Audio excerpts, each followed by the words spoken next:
So end behavior is something that I hinted at in the last video there. The wording I used, and it means the same thing as you might see long run behavior. Or another wording you might see is global behavior. So when we're talking about this, I'm going to go with long run behavior, but end behavior comes up a bit in your work, so just so you're used to all of the terms. End behavior or long run behavior is all about what's happening in the infinities of the graph. So visually what I think of is looking out here and here. That would be our long run behavior. Same thing with this graph, out here and out here. Really, even in a closer idea, it's focusing on what these arrows are telling us and what these arrows are telling us. So it's about what's happening at the ends of our graph. What's happening inside of here, that would be called our short run behavior or our local behavior, and that's something we'll talk about more as we get into polynomials. But just focusing on these is this idea of what's going on out at infinity. So a form that we use follows this, I'm going to say wording, even though it looks like a bunch of math notation, which it is. So this says as x, and then the arrow, let me zoom in here. The arrow can be read as approaches.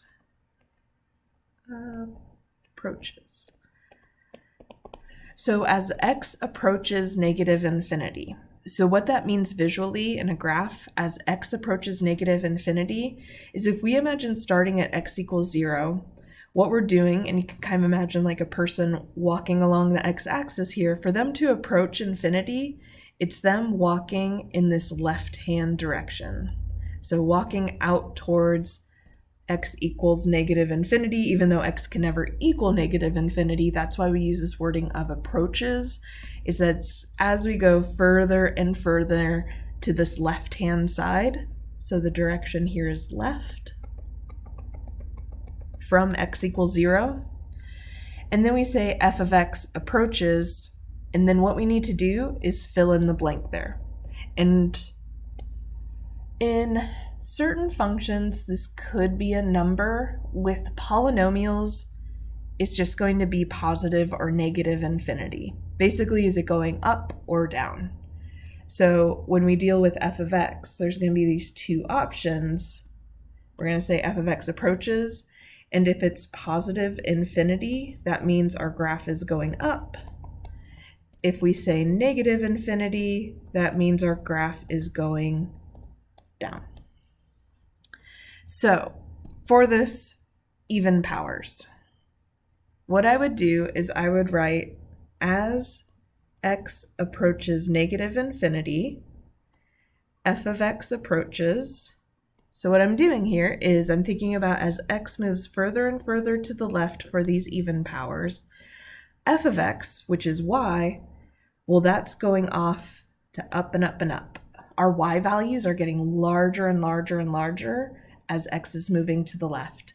So what that would mean is that f of x is approaching positive infinity, since it's going up off the graph rather than down.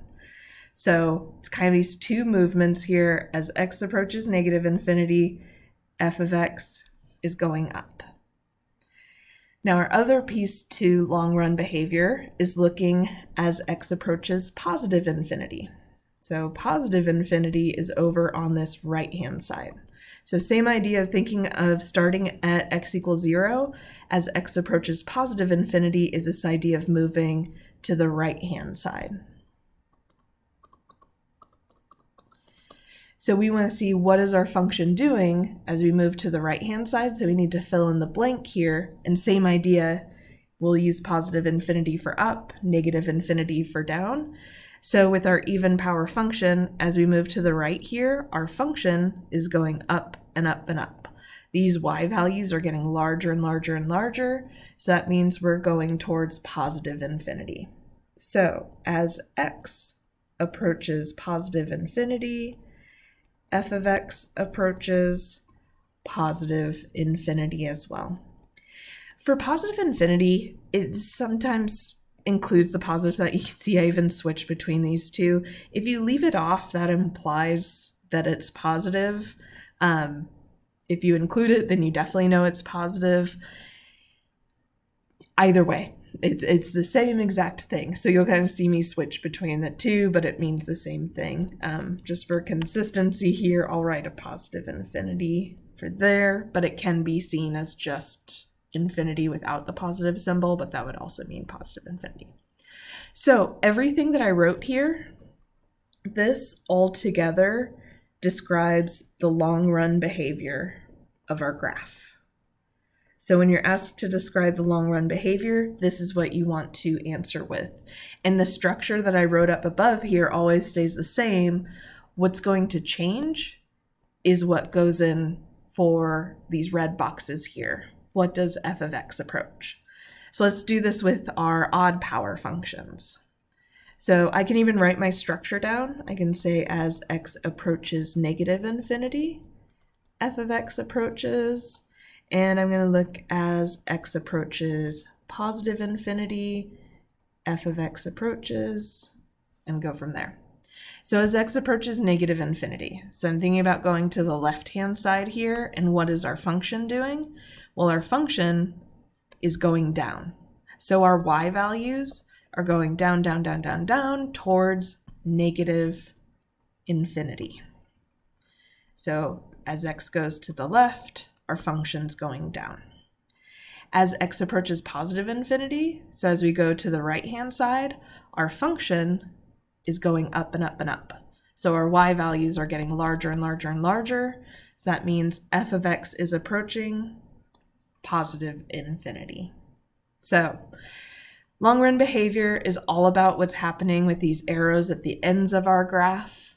Like I said, like maybe when we look at our rational functions, that's it. When we look at our rational functions, we might see some numbers popping up here because our arrows might do something a little bit more interesting.